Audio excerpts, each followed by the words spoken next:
Are we done pretending like hooking up with men or being intimate with men who don't respect us is empowering? Here's the premise. We were lied to. People used to tell us that intimacy was a sacred thing that was set apart for only people who were married, and that if you give yourself away to someone in that way, you'll only experience heartbreak, broken attachment, and commitment issues. But the truth is that intimacy is just a physical act, no more and no less, and the lack of commitment within a hookup is an asset, not a bug. The only reason that it was regarded as a sacred act was because Christian morality was guiding our culture. Women specifically have been sexually repressed. We need to undo the work of Christian morality in our culture and give them back their sexual autonomy. Everyone should be able to do whatever they want with whomever they want, whenever they want. That is the most liberating sexuality. This was the promise. Sleeping with whomever you want, whenever you want, is empowering and fulfilling. As long as you're careful, you won't get emotionally attached and experience adverse feelings. Okay, so we heard the premise and the promise, but what's the problem? I just tell the truth, and telling the truth is crazy in a world full of lies. I really f***ing hate you. I know. Well, the truth is that Gen Z is actually beginning to see the lie that hookup culture actually produces. It says, hey, you're going to experience fulfillment, empowerment by just sleeping with whoever you want to. For a lot of people, they realize, hey, man, this is not really offering us what we thought it would. It's not delivering what it had promised us. The heart of hookup culture is honestly godless. It's this idea that you can sleep with whoever you want to sleep with, and there's no ramifications or consequences. And that's just treating us basically like animals. Like we can just go from one person to the next person, and there's no bigger picture at play here. And honestly, it kind of began in the 60s with the sexual revolution and birth control, and where, you know, abortion is free, which made the idea of a one-night stand or weekend fling that much more approachable because, look, there's not as many consequences. It's not a big deal. But what we're neglecting to realize is that we're not just like physical bodies. We're not just like animals, even though that's what the university college system that's promoting this kind of idea would have you think, which is so, you know, it makes perfect sense. It's like, of course, you're going to go to university and want to experience the hookup culture because all your professors are telling you that your life is meaningless, that there's no intrinsic value or worth or dignity, that there in fact is no difference between genders. So why would we take extra care in being conscientious of women's vulnerability? But no, we're all the same. Everybody's the same. So, you know, I can just do what I want to do. It's like, of course, this is what's come out of the university system. It's really destructive. That being said, the lie is that there's no accountability, that I can just do what I want. And because it's my body, I can empower myself in this way. But the truth is that God is the judge over everything. And he said what is right and what is wrong. And when we go against that, man, we are guilty before God. 1 Corinthians 16:3 says, flee from sexual immorality. Every other sin a person commits is outside the body, but the sexually immoral person sins against his own body. I think that's so interesting because it's so counter to what we're told in this world. We're told to actually experience these kind of sexual experiences in order that we aid ourselves, that we fulfill our needs.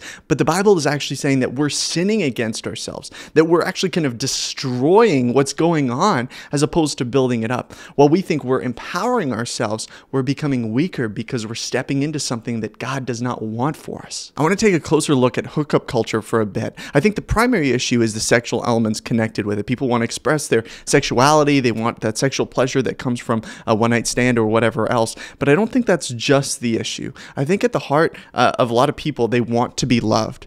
They want to be wanted. They want that connection. This is what I have to say about hookup culture. It's kind of f***ing things up. Honestly, it's just like, do people really like hookup culture? I don't think so.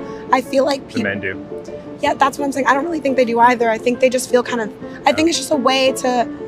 It's a coping mechanism for a sense of like emptiness. And so what the world is finding out is that sexual connection without commitment is dangerous. They recognize that. They say, okay, hey, like we have these deep longings in our heart to be known, to be connected, to be wanted, to be cared for, and yet we're kind of giving ourselves away in this way. There's not that commitment there long term, and they're just kind of out the next day. And that feels really bad. That feels terrible. So as women, are we done pretending like hooking up with men or being intimate with men who don't respect us at all and actually actively dislike us or actively are using us and actively don't have an ounce of a shred of respect or care for us is empowering? Are we done pretending like that's empowering or even healthy? We don't want this. We want commitment. And they're missing something key here. I notice a lot with the world is what they'll do is they'll identify a problem that is there, that is real, but they'll address it with a solution that is incomplete, right? And the incomplete solution here is that it's not just about commitment. What God has actually ordained from the very beginning, from Adam and Eve, when man shall leave his father and his mother and be made one flesh with his wife, was covenant, a marriage covenant made before God and man to say, I will be with you till the day I die. I will care for you despite sickness, despite, anything that may come up. I am here for you. I am your person. And that is powerful because it is made before God. It is a binding agreement. And you can't just kind of decide one day, I'm going to dip, right? And sometimes that happens. Sometimes people do kind of unbiblically leave their marriages or they do abandon their person. And when that happens, man, so much brokenness occurs. But that's when you go against God's order. We're noticing something here that when we take things into our own hands and go against God's designed order in order to make ourselves feel more satisfied or fulfilled and like, no, God, this is what I truly need. I don't want to really focus on what you got to say in this because these are my needs.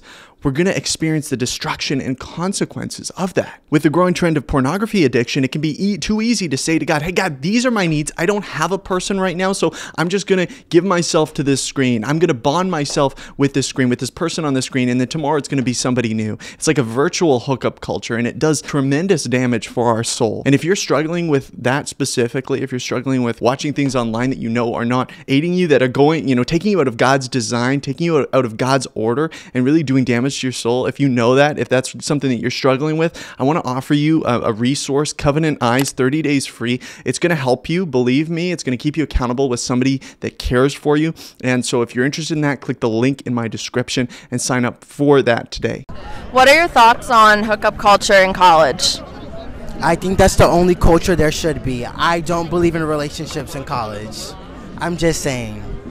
Find yourself and then be in a relationship. Okay, that's... Even when he says, I think you should find yourself, then find a relationship. She's like, oh, yeah, absolutely. A lot of what people believe is finding yourself is sleeping with as many people as you can, or at least kind of testing the waters. Actually, that's going to cloud your judgment. It's actually going to cloud your identity and who you think you are and who you believe you are. Because if you're constantly throwing yourself around at all these different people, right? It's like you're going to get this perspective of yourself like you're just an object, right? It's just somebody there for people to use. And if people aren't respecting you in that way, that's teaching you something about yourself that isn't true. If you want to find yourself, you need to actually get to know the one who created you and what he says about you and what he has ordained for you and what he wants for you. Like that's where you find who you are. Two things I want to encourage you with here. The world is finding out that it's a lie. They're experiencing the emptiness that hookup culture has to offer, but they're trying to replace it with something that isn't full. They're saying, okay, well now I should just get my partner to commit more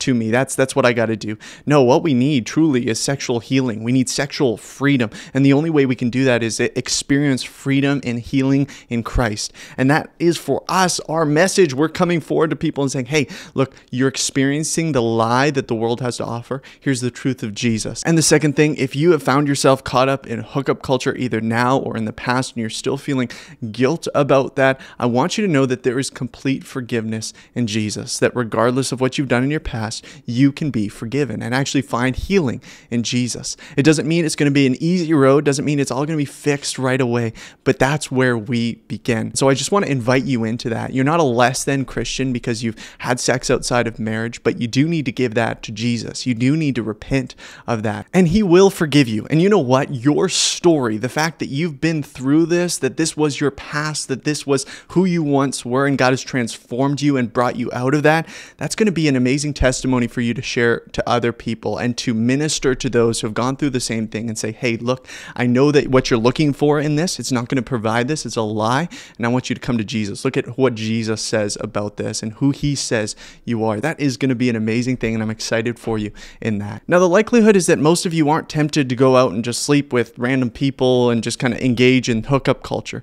But maybe your thing is lust. Maybe you're tempted to lust, or maybe it's sexual fantasies, or, whatever that thing is for you. Make sure you get a hold of that and admit that to God and give it over to God, because it is a lie. Those things we might tell ourselves, this is to satisfy me, this to empower me, this to meet my needs, this give me, some sort of instant gratification. It's like, these things will not satisfy you. When you're outside of God's plan and his commands, they'll always leave you empty. They'll always leave you with this sense of, man, that just wasn't worth it. That just wasn't worth it. And the more we can give that over to God and actually learn from that and be like, you know what, God, I'm not even going to go down this path because it's not worth it. It's not worth it, because your ways are so much better, so much better. And I know a lot of you have a desire to be married and to be in that relationship. And I'm excited for you, but you're in the season of being single or whatever that looks like for you.